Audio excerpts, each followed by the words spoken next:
Francis Marcos galit na galit kay Makagago. Ano nga ba ang dahilan? Yes, mga mima, yan ang ating pag-usapan for today's video.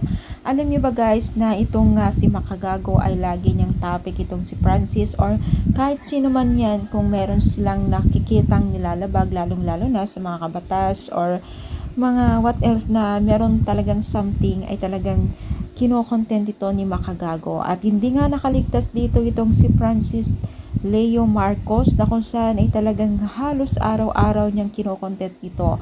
At dahil dito ay hindi nakapagpigil din itong si Francis na talagang galit. Talagang alam niyo yung nagmumura talaga siya para kay Makagago na talagang hindi mo na makain-kain yung mga pinagsasabi niya dito kay Makagago. No? So, syempre, itong mga supporters ni Makagago ay talagang tuwang-tuwa din sila dahil nga talagang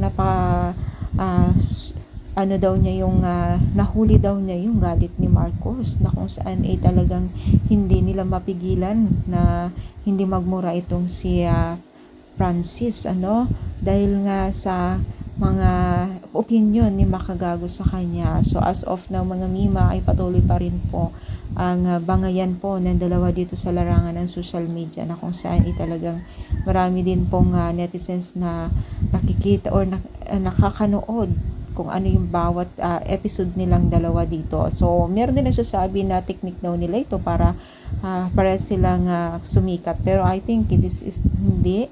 Kasi yung mga previous din na video ni Makagago ay hindi lang itong si Francis ang kanyang nakikita na pinupuna. Maging ilan din po, marami po talaga. Kaya ano sa palagay ninyo, ito ba ay content lang o katotohanan ito na meron sila talagang something o bangayan?